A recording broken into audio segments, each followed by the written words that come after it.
Mesdames, Messieurs, bonjour. Très heureux de vous retrouver ici en direct de la Porte de Versailles à Paris dans le cadre donc, du Salon international de l'agriculture. Est-ce qu'il y aura un effet Trump sur l'agriculture française et mondiale? C'est la question que nous allons aborder ici, donc en compagnie d'Eddy Fougier. Bonjour.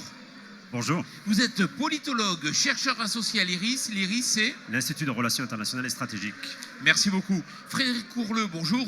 Bonjour. Vous êtes conseiller Montmagri. Montmagri, c'est Mouvement pour l'organisation des marchés agricoles, un think tank des coopératives agricoles qui promeuvent des politiques agricoles plus fortes et plus ambitieuses. Et juste à vos côtés, donc Thierry Pouche, bonjour. Bonjour. Vous êtes économiste et responsable du service études, références et prospectives au sein de la PCA. La PCA, c'est L'Assemblée permanente des chambres d'agriculture. 116 chambres en France. Voilà, exactement. Bon, alors, qu'est-ce qui caractérise aujourd'hui la vision de l'agriculture chez Trump? Eddy Fougier. Alors, il faut remettre ça un peu dans un contexte politique. Ce qui est assez intéressant de voir, c'est que les agriculteurs ont voté en masse, a priori, pour Trump. À peu près 80% des agriculteurs ont voté pour Trump parce qu'ils attendent de la part de Trump une baisse des impôts, une baisse des charges, de la réglementation, notamment environnementale.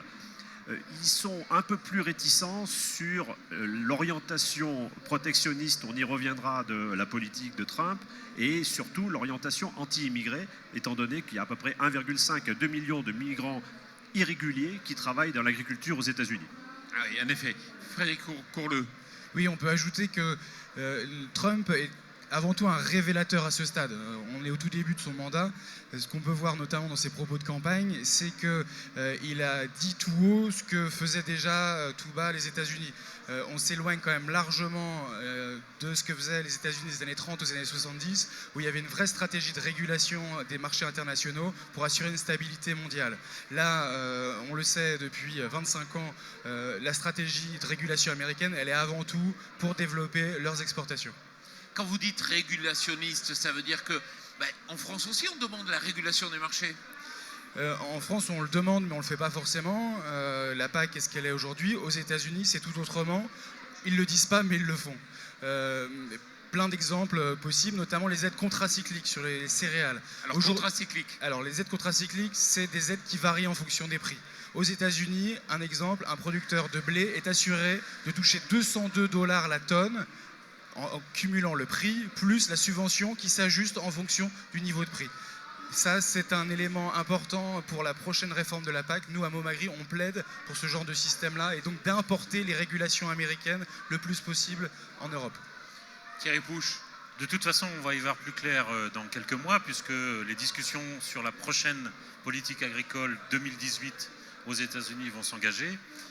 C'est d'ailleurs assez paradoxal de voir une économie qui se réclame de la libre entreprise avoir un plan quinquennal pour l'agriculture, puisque c'est une politique qui est définie tous les 5 ans. Donc on a eu dans le programme électoral de Donald Trump quelques indications, notamment sur les impôts, les réglementations environnementales, mais là on va rentrer vraiment dans le dur dans quelques mois sur le profil futur de la prochaine politique agricole. Donc ça va être une discussion au Congrès, entre la Chambre des représentants et le Sénat, et entre les républicains et les démocrates. Alors là, on a parlé de la politique par rapport, on va dire, à le côté protectionniste, isolationniste, etc. Mais est-ce qu'il y a d'autres aspects qui caractérisent la vision de Trump?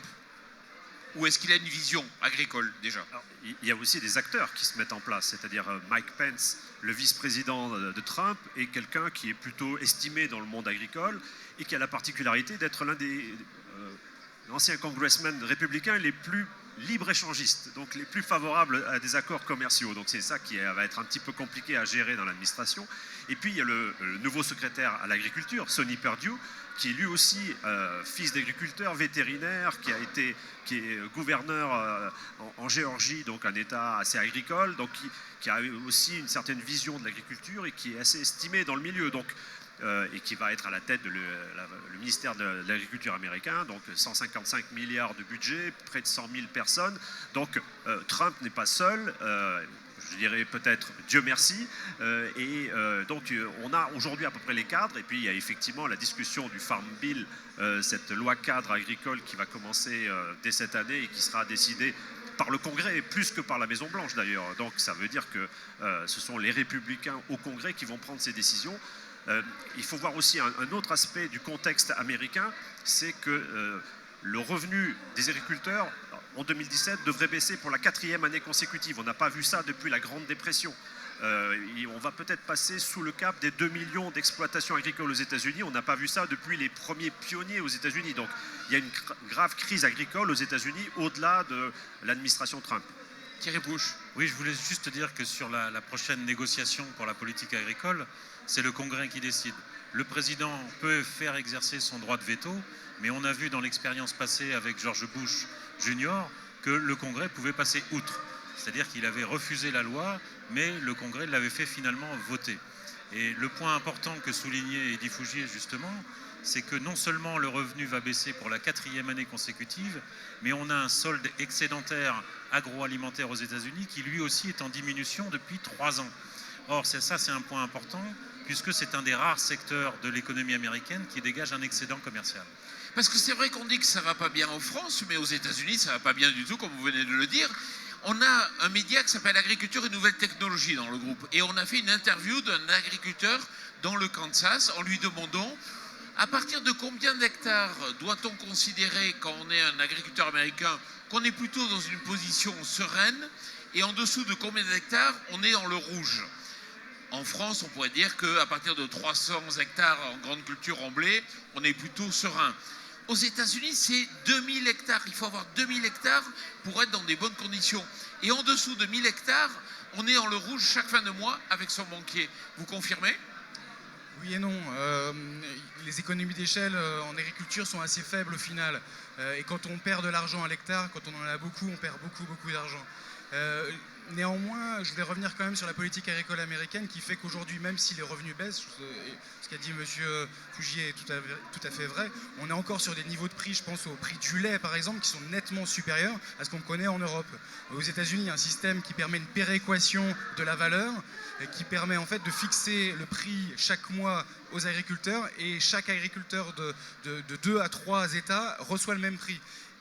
Et ce système-là fait un différentiel de 20 à 30 euros la tonne en faveur des Américains par rapport notamment aux Français. Mais donc pourquoi ils ça a vont pas baissé, bien ? mais c'est encore des niveaux de prix, des niveaux de revenus supérieurs à ce qu'il y a en Europe. Mais pourquoi ils vont pas bien, les Américains ? Alors il y a un facteur très important pour comprendre le problème des agriculteurs américains, c'est l'augmentation du prix du foncier. Aux États-Unis, ils n'ont pas de régulation du prix de la terre. Donc le prix du foncier, avec les 10 années de prix élevés que nous venons de connaître, ont explosé. C'est du x2, du x3. Les prix de location de la terre sont définis chaque année et ont énormément augmenté. Donc on se retrouve avec un effet ciseau où les prix des matières premières descendent plus vite que le prix de la terre. Et donc effectivement, les agriculteurs, surtout ceux qui sont sur des exploitations très grandes, sont largement fermiers, ils louent leur exploitation. Et donc là, forcément, ça fait mal, même avec des prix plus élevés que chez nous. Thierry Bouche. Quand on voit l'importance de l'exportation dans la formation du revenu agricole des agriculteurs américains, et quand on disait qu'il baissait depuis 4 ans, c'est un revenu moyen bien évidemment, mais c'est aussi l'effet d'entraînement de la baisse de ces exportations. On voit bien dans les statistiques que les exportations américaines globalement diminuent, et ça se répercute directement au regard de l'importance qu'a l'exportation dans le revenu des agriculteurs américains. Pour apporter une donnée dans cette interview donc pour Agriculture et Nouvelles Technologies, l'agriculteur du Kansas expliquait que pour lui, le fermage, c'était 900 euros l'hectare, alors qu'en France, on est entre 120 et 150 euros. Tout à fait. Ça, c'est dû à la SAFER, c'est ça ? Ça, c'est dû effectivement aux SAFER et surtout le contrôle du prix de location via le statut du fermage. On est effectivement entre 150 et 180 euros à l'hectare en France. Et c'est effectivement cette politique foncière un atout compétitif très important pour l'agriculture française. Autre fausse idée qu'on peut se faire sur l'agriculture américaine, c'est une agriculture qui n'est pas industrielle, c'est une agriculture qui est essentiellement familiale. 60%, je crois. 97% des exploitations sont des exploitations familiales. Donc bien plus. Alors, aujourd'hui, ils sont dans une situation compliquée sur le plan économique. Trump arrive. Qu'est-ce qui va se passer, à votre avis ? en sachant qu'avec Trump, on ne sait jamais ce qui peut se passer. Certains experts aux États-Unis commencent à parler de la possibilité, comme en 98, de mettre en place des aides de crise. Ce qu'il faut rappeler, c'est que ce qu'on a connu, nous, avec la PAC dans les années 90, la mise en place progressive du découplage, aux États-Unis, ils ont commencé à faire la même chose en 96. Donc découplage, je rappelle, c'est mettre des subventions de manière indépendante des prix et de leur évolution. Et ce qu'il faut savoir, c'est que les États-Unis ont fait machine arrière dès 98 avec des aides d'urgence pour complètement abandonner la philosophie de découplage en 2002. Donc effectivement, la question, c'est combien de temps l'Europe va mettre pour faire le même bilan des limites du découplage et la perte de foi dans l'ajustement et la régulation et l'autorégulation des marchés. Quand je vous sens parler de la sorte, j'ai l'impression que ce que font les Américains, c'est ce que vous aimeriez que l'Europe fasse. En grande partie, il y a beaucoup d'intelligence, beaucoup de pragmatisme. Les intérêts agricoles sont défendus comme il se doit, comme tous les autres secteurs. Voilà, il y a des intérêts, faut les défendre, il faut les entendre. J'ai parlé des céréales, j'ai parlé du lait. Il y a un gros sujet aussi sur les biocarburants, les politiques de biocarburants. Il y a beaucoup de débats aux États-Unis sur la possibilité de rendre flexibles les politiques de biocarburants de manière à les relégitimer la première génération. Vous savez, les biocarburants produits à partir de céréales, essentiellement aux États-Unis, c'est du maïs. Chez nous, c'est aussi du colza et des huiles. Il y a un vrai sujet là-dessus sur lequel, en Europe et en France, on doit se préoccuper pour relégitimer et sortir de l'impasse dans laquelle l'Union européenne nous met pour l'après 2020. Et quand nous, on essaye de les enterrer, Trump, lui, il a envie de les développer encore plus qu'ils ne sont. Son positionnement là-dessus est très clair pendant la campagne. Il veut continuer à développer ce débouché pour les marchés agricoles. Eddy Fougier ? Alors, il y a effectivement ce pragmatisme chez les Américains, y compris chez Trump, avec cette idée que l'agriculture doit être une priorité nationale et une priorité aussi d'ordre stratégique. Donc c'est pas quelque chose uniquement économique, mais il parle de la stratégie au sens politique du terme. En revanche, il y a, comme je l'ai dit au préalable, un certain nombre d'inquiétudes de la part de la profession agricole sur l'orientation protectionniste, avec notamment un cas très précis qui est l'abandon des négociations sur le traité transpacifique. Quand on regarde ce que revendique l'American Farm Bureau, qui est la FNSEA locale, pour aller vite, qui était à fond en faveur de ce traité, parce qu'il y a des débouchés, notamment en direction de l'Asie et en particulier du Japon, qui est l'un des principaux clients des États-Unis. Et l'abandon de ce traité a beaucoup inquiété. Et au début janvier, alors que Trump n'était pas encore entré en fonction, il y a 16 associations qui ont fait une lettre ouverte au président pour lui dire attention, l'enjeu de l'exportation est essentiel, parce que si on met des barrières douanières au Mexique, à la Chine ou à d'autres pays, il y aura une guerre commerciale et ça va être préjudiciable aux agriculteurs américains. Même chose sur la question migratoire. Je l'ai dit tout à l'heure, on estime que, notamment dans le sud des États-Unis, pour la viticulture, l'arboriculture ou le maraîchage, on a à peu près entre 1,5 et 2 millions de migrants irréguliers qui sont une main-d'œuvre utilisée par les agriculteurs. Si on ferme les frontières, notamment par rapport au Mexique, ça peut être très préjudiciable pour l'activité économique américaine, notamment, par exemple, le doublement du prix du lait. Ça veut dire que la lune de miel entre les agriculteurs et Donald Trump va être peut-être plus courte que prévu ?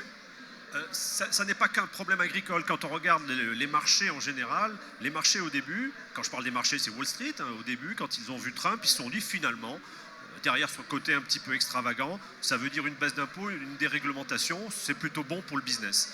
Et puis, quand ils ont vu ces premières mesures du côté de l'anti-migratoire et protectionniste, là, ils ont commencé un petit peu à s'affoler. Alors, est-ce que ça va durer? Est-ce que c'est juste pour rassurer son électorat et qu'après, il va y avoir une vision réaliste? N'oublions pas qu'ils sont pragmatiques et qu'à un moment donné, ils vont voir que c'est pas très bon pour leur business. Mais justement, ils sont pragmatiques. Donc le libre-échange, ils le prônent et continueront de le prôner peu ou prou, je pense. Et il y aura effectivement dans le discours une adaptation pour les autres, mais pour eux, ils sont pragmatiques et ils régulent et ils mettent tout en place, y compris leur discours libre-échangiste, pour pouvoir gagner des parts de marché. Donc, la guerre commerciale, elle est déjà déclarée, vis-à-vis de la politique agricole chinoise, qui est une politique très forte. Thierry a écrit un livre là-dessus il y a peu de temps. ils ont attaqué, bien avant l'élection de Trump, la politique agricole qui permet d'alimenter et de sécuriser aussi politiquement les campagnes chinoises. 1,4 milliard d'habitants au total, une politique agricole là aussi très forte. Ils y ont déclaré la guerre au mois de septembre. Thierry Bouche. On est quand même dans une grosse contradiction aux États-Unis. On a une politique commerciale qui va se refermer d'après les déclarations de Donald Trump. La position vis-à-vis de l'OMC est quand même très claire. Et en même temps, si on a une politique agricole à partir de 2018 qui maintient des systèmes d'aide, des systèmes de subvention, au bout d'un moment, la question va se poser de savoir comment on va écouler cette production sur les marchés mondiaux. Donc on a une grosse contradiction là qui va se présenter très rapidement devant le locataire de la Maison-Blanche, avec en plus, comme le disait Eddy Fougier, la pression des agriculteurs qui quand même entendent bien préserver leur part de marché à l'exportation, qui du coup ont quand même baissé depuis pas mal d'années maintenant. Ça veut dire que les Américains sont capables de gérer une contradiction? Toujours. Et Si sur on- l'OMC, oui. c'est radical. Ouais, Sur l'OMC, les règles de l'OMC en matière agricole ont été établies par les Américains pour contraindre la réforme de la PAC en 92 à laquelle on s'est plié. Donc c'est des règles qui nous avantagent, nous, Européens et Américains, qui avons des agriculteurs modernisés et une administration capable de verser des aides.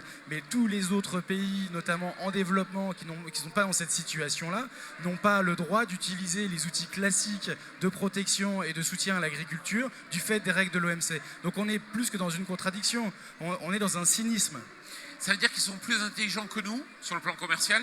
ça c'est sûr. Eddy Fougier, vous voulez dire? Oui, ça c'est certain. Et, enfin, en tout cas, j'ai l'impression que nous, on reste bloqués sur un certain nombre de principes et on s'y tient. Les Américains sont beaucoup plus souples et ils regardent leurs intérêts avant tout.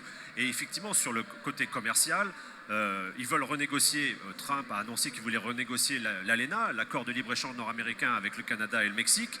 Ils vont s'apercevoir malgré tout que depuis 20 ans que l'ALENA est en place, ils ont multiplié par 4 leurs exportations agricoles. Et donc ils ont envahi le Mexique de leurs marchandises largement subventionnées et ils ont détruit en partie l'agriculture mexicaine. Donc c'est plutôt dans leur intérêt qu'il y ait des accords de ce type-là. Alors, allez-y. Je pense que le principal effet de Trump pourrait être de déniaiser l'Europe sur les sujets agricoles. Déniaiser l'Europe. Ça veut dire que c'est un électrochoc qui fera que peut-être on va se dire on va avoir cette agilité intellectuelle. Il faudrait, en tout cas nous on fait tout pour à Montmagry et il faut effectivement être plus dans la réalité de ce que font les Américains, comprendre les enjeux et arrêter de vouloir, c'est ce que vient de dire aussi M. Fougier, continuer à vouloir faire le leader vertueux mais isolé. C'est pour reprendre un terme d'un récent rapport français. Mais pour l'instant, nous sommes toujours niais, puisque j'ai jamais vu quelqu'un se poser la question de savoir quel va être l'effet Trump sur l'agriculture française. Est-ce qu'on s'est préparé justement à se dire peut-être dans 3 mois, on ne pourra plus exporter certains produits? Pas à ma connaissance. Je ne sais pas s'il y a eu de la préparation, mais On attend que le mur arrive. je pense. Mais est-ce qu'il faut se préparer à ne plus pouvoir exporter aux États-Unis? Ouais, ce serait Ça me peut-être, paraît. quand on voit le faible écart sur les exportations russes suite à l'embargo et l'impact que ça a sur le plan agricole, on pourrait anticiper que Trump va avoir un effet chaotique. C'est vrai que je ne m'étais pas posé la question. Ce qu'on exporte aux États-Unis, Thierry, tu me corriges si je me trompe, mais c'est surtout des vins et spiritueux, Du Roquefort. Des fromages. des fromages. C'est pas tous. vraiment les commodités, quoi. Alors, autre question. Est-ce que, on sait que l'Europe suit toujours avec 20 ans de retard, vous disiez, ce que fait les Américains, ce que font les Américains. Est-ce qu'on va retrouver un ADN de Trump dans notre politique agricole dans 10 ou 20 ans? Un ADN américain, il faut l'espérer. De Trump, je pense que c'est essentiellement un révélateur, Trump. Donc, mais il faut espérer, effectivement, je me répète, un peu plus de pragmatisme du côté européen pour défendre les intérêts agricoles et considérer l'agriculture comme un secteur stratégique pour affronter les enjeux du 21e siècle en termes de changement climatique, de migration, de réduction des inégalités, etc. etc. Est-ce que ça va nous impacter dans la réflexion qu'on peut avoir ou pas? Quand on regarde quand même l'expérience depuis les années 90, l'expérience américaine, on ne peut pas dire qu'on ait pris le même chemin, hein. On s'est quand même assez éloigné de la politique américaine. On a emprunté l'idée de découplage, mais comme l'a dit Frédéric Courleux tout à l'heure, Aux États-Unis, ils ont vite arrêté ce processus parce qu'il y avait quand même des baisses de revenus, des baisses d'exportation. Donc il fallait remettre en place des aides d'urgence et ils ont recouplé certaines aides. Mais on ne peut pas dire que depuis 1992, avec la première grande réforme de la PAC, on se soit ajusté, même avec retard, sur la politique américaine. Au contraire, je crains que, pour le moment, même si on peut raisonner à 20 ans, on reste quand même dans un état d'esprit plutôt de dérégulation. Et le problème, c'est quoi? C'est que nos politiciens n'ont pas réellement conscience de l'enjeu agricole. On reçoit des hommes politiques ici durant toute la semaine, mais on les voit passer, les politiciens, ils se font prendre en photo avec des agriculteurs qui sont des faire-valoir en termes d'image, et les agriculteurs serrent la main aux politiciens, mais dans le fond, on sait très bien que quand les lumières de ces halls seront fermées, l'agriculture repassera au second plan de leurs priorités. Pour les Américains, c'est différent. Oui, tout à fait. Il y a un ancrage important et les intérêts agricoles sont bien représentés dans les différentes institutions. Je ne succomberai pas au même défaitisme que vous sur le sujet. Je pense qu'il y a effectivement, notamment avec la crise actuelle, après des belles années, une remise en cause de certains dogmes en France et en Europe. Donc il faut vraiment les faire vivre. Il y a eu quelques belles expériences quand même ces dernières années, notamment le G20 français en 2011. Donc ouais, des choses sont possibles, il faut se battre pour. Ah bon, on veut faire du 100% bio, c'est quand même pas gagné. Eddy Fougier, une phrase de conclusion. Alors, il y a peut-être un élément d'espoir, c'est que ceux qui étaient les plus favorables à une vision dérégulée et libérale de l'agriculture, à savoir les Britanniques, sont en train de quitter le navire. Donc c'est peut-être une source d'espoir, mais ce que l'on va peut-être voir dans les années à venir du côté européen, c'est pas tant le débat régulation versus libéralisme que le débat échelle européenne ou échelle nationale. Parce qu'il y a des échéances électorales et la renationalisation des politiques agricoles, c'est plus ça qui nous pend au nez en fonction des résultats électoraux aux Pays-Bas, en France ou ailleurs. Thierry Pouche. Avec le Brexit, effectivement, la France, en tant que première puissance agricole européenne, a probablement là une opportunité de reprendre la main sur les débats et le futur de l'agriculture. Il va falloir se mettre d'accord qui va payer la facture de 3 milliards d'argent qui va rester en moins, qui va rentrer en moins pour financer l'agriculture. Et une phrase de conclusion. 3 ou 10 milliards, c'est pas grand-chose. Je finirai là-dessus. Aujourd'hui, l'Allemagne, grâce à un euro qui est dévalué par rapport à ce qu'elle aurait si elle avait conservé le mark, exporte à une balance commerciale excédentaire de 275 milliards d'euros. Donc très concrètement, si les Allemands veulent garder la construction européenne comme étant un des moteurs aussi de leur économie, il va falloir aussi revoir le budget européen, et 10 milliards dans le scénario maximaliste de coût du Brexit pour le budget européen, c'est 0,7% du budget allemand qui est excédentaire depuis 4 ans et qui croît de 2,5% tous les 10 ans. Donc il y a un vrai sujet, et nous on est convaincus qu'il faut effectivement redonner un sens économique à la PAC pour redonner et aller à revers de ce scénario de renationalisation qui va être nocif pour la construction européenne. Frédéric Courleux, merci beaucoup. Eddy Fougier, merci beaucoup. Thierry Pouche, merci beaucoup. Et puis merci à vous.